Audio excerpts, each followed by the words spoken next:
Welcome in our English online studies, Standard 9th and 10th, HKD Anglo-Urdu High School, Karad. Dear students, today we are going to learn language study, question number 1, marks 10.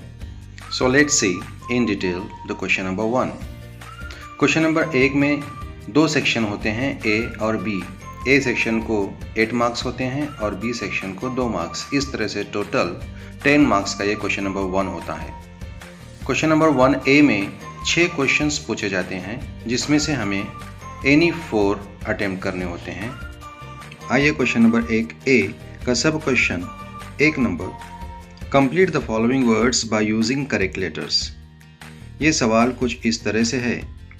इस सवाल के अंदर 4 words पूछे जाएंगे और वो words में एक हुर्फ मिस होगा, यानी नहीं दिया जाएगा, उसको छुपाया जाएगा.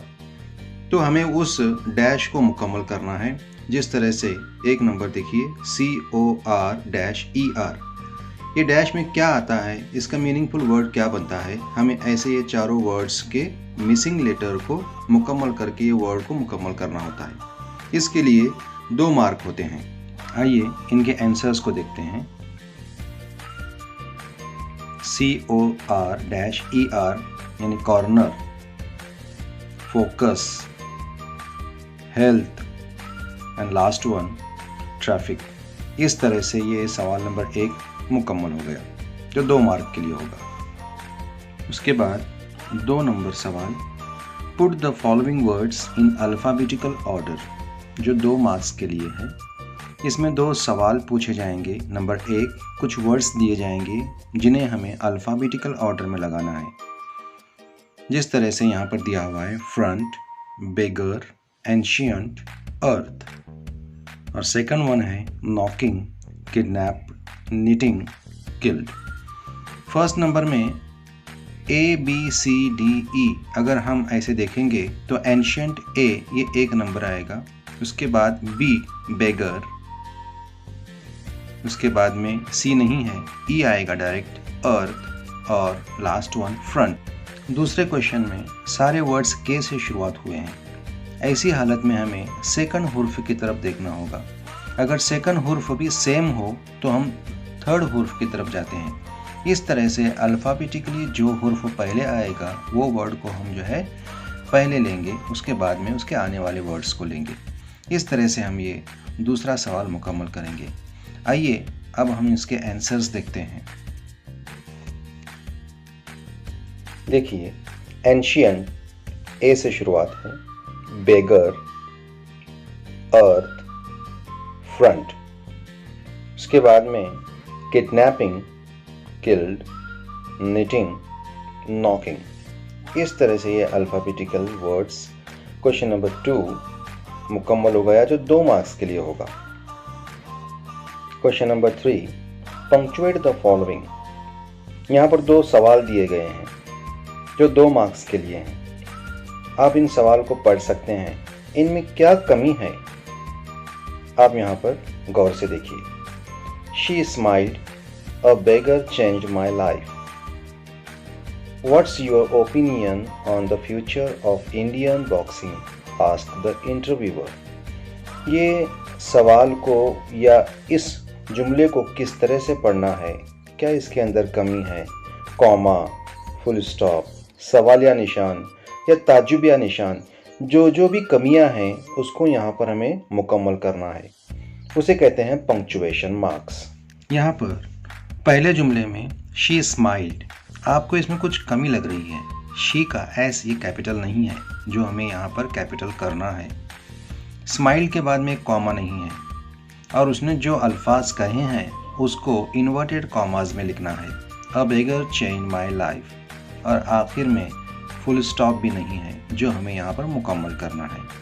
इस तरह से पंक्चुएशन मार्क के जुमले को हम यहाँ पर कर सकते हैं. दूसरे क्वेश्चन में देखिए, what's your opinion on the future of Indian boxing. यहाँ पर सवाल किया गया है, सवाल में क्या कमी है, और इंडियन बॉक्सिंग यानी इंडियन का आई देखिए यहाँ पर स्मॉल है जो हमें कैपिटल करना है. आस्क द इंटरव्यूअर, और यहाँ पर हमें फुल स्टॉप लगाना है. और क्वेश्चन वाले जुमले में सवालिया निशान को हमें यहाँ पर ऐड करना है। इस तरह से जो भी कमियां हमको नज़र आती हैं उसे हमें मुकम्मल करके पंक्चुएशन मार्क्स को मुकम्मल करना होता है। Let's see the answer. She smiled, she का एस हमने कैपिटल लिया, फिर कॉमा लगाया। अ बेगर चेंज माई लाइफ, इसको इन्वर्टेड कॉमास में लिया। अ को हमने कैपिटल लिख के आखिर में फुल स्टॉप लगा के इन्वर्टेड कॉमास को मुकम्मल किया।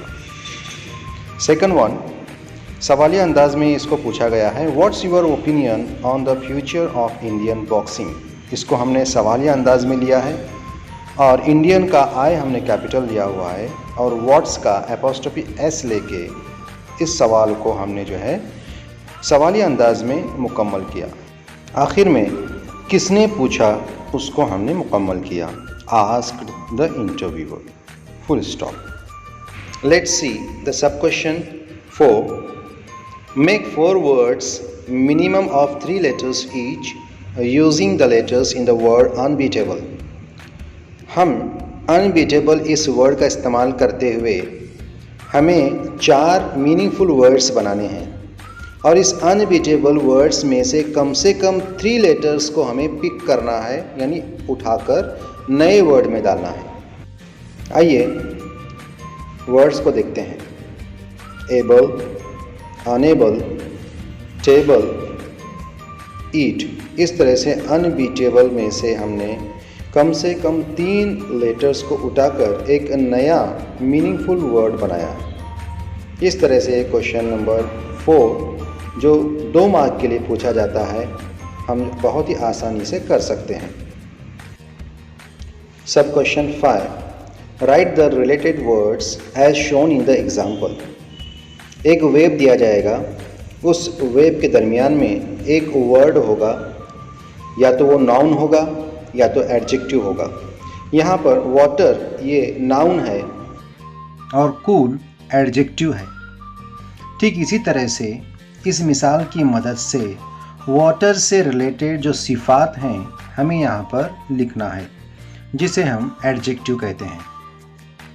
अगर एडजेक्टिव दिया गया हो तो हमें नाउन करना होगा और नाउन दिया गया हो तो हमें एडजेक्टिव करना होगा। Now let's see the answers of this web. Water, warm water, hot water, sweet water, clean water. इस तरह से ये वेब मुकम्मल हो गया। अगर वाटर की जगह हॉट यानी एडजेक्टिव होता तो हम क्या किए होते, जैसे hot water, hot T, hot air, etcetera etcetera. इस तरह से हमें ये वेब मुकम्मल करना होगा। Sub question 6, complete the word chain of nouns. Add 4 words each beginning with the last letter of the previous word. यहाँ पर नाउन दिया हुआ है और नाउन इस वर्ड की मदद से जो आखिरी हुर्फ इसका आएगा उससे नया नाउन हमें बनाना होगा। For example road. अब रोड का आखिरी हुर्फ कौन सा है, डी। डी से नया नाउन क्या बनेगा, डॉग। डॉग का आखिरी लेटर कौन सा है, जी। जी से नया नाउन क्या बनेगा, गोट। गोट का आखिरी लेटर क्या है, टी। टी से नया वर्ड क्या बनेगा, ट्री। ट्री का आखिरी हुर्फ कौन सा है, ई। ई से नया नाउन बनेगा एलिफेंट। इस तरह से हमने नाउन की वर्ड चेन को मुकम्मल कर दिया। हो सकता है एग्ज़ाम में नाउन की जगह वर्ब पूछे तो हमें वर्ब के आखिरी लेटर से दूसरा वर्ब बनाना होगा। अगर एडजेक्टिव दिया गया हो तो उस एडजेक्टिव वर्ड का आखिरी लेटर देखकर हमें उसके आखिरी लेटर की मदद से आगे दूसरा एडजेक्टिव तैयार करना होगा। इस तरह से जो भी वर्ड आएगा उसके आखिरी लेटर से हमें नया एडजेक्टिव, नया नाउन, नया वर्ब तैयार करना होगा। इस तरह से 1 नंबर सवाल ए सेक्शन के तहत टोटल 6 सब क्वेश्चंस होंगे। उन 6 क्वेश्चंस में से हमें कोई 4 क्वेश्चंस को मुकम्मल करना है जो 8 मार्क्स के लिए होंगे। बी सेक्शन 2 मार्क्स के लिए है। आइए बी सेक्शन की मिसाल को देखते हैं। डू एज डायरेक्टेड, जैसा कहा गया वैसा करो। Attempt any one.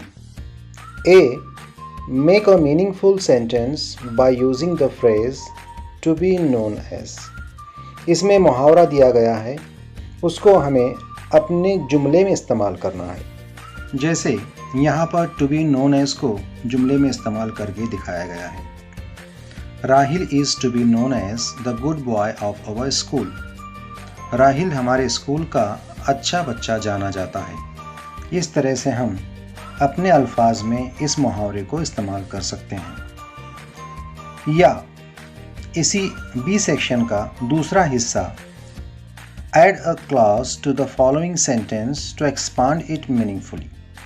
दिए हुए जुमले का मुकम्मल मतलब जाहिर होने के लिए एक मीनिंगफुल सेंटेंस ऐड करना होगा।